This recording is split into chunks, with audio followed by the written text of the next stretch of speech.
order to make this effect, you're going to want to create a new file, general, and you're going to want to delete everything but the camera.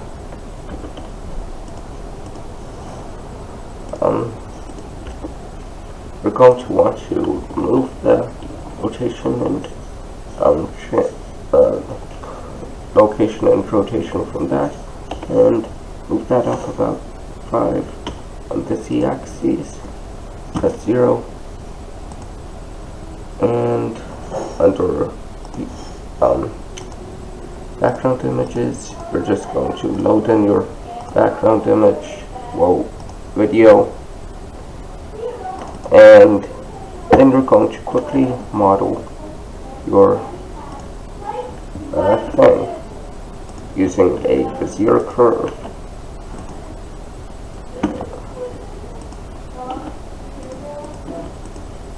Just do it roughly. Then you're going to go here and geometry, depth, turn that up, and that will be good. Okay.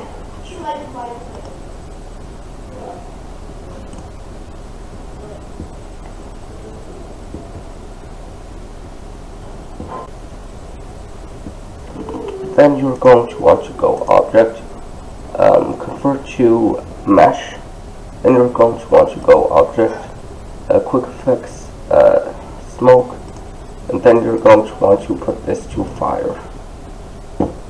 Move this object using G and R, keyframing it along, and once you've done that, you're going to want to go up, go here, film transparent, make sure that's on.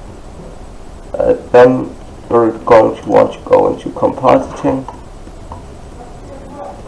You're going to want to add in that movie clip. So you'd go Shift A,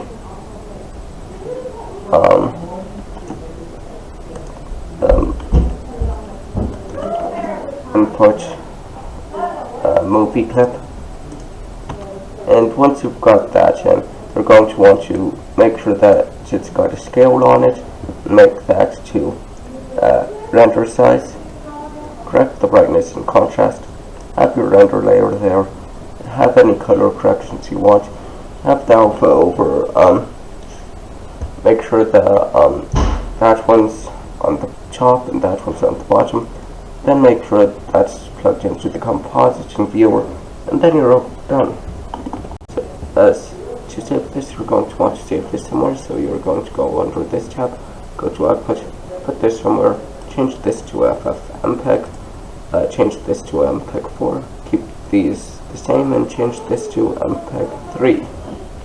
Then you can press Ctrl F12 to render.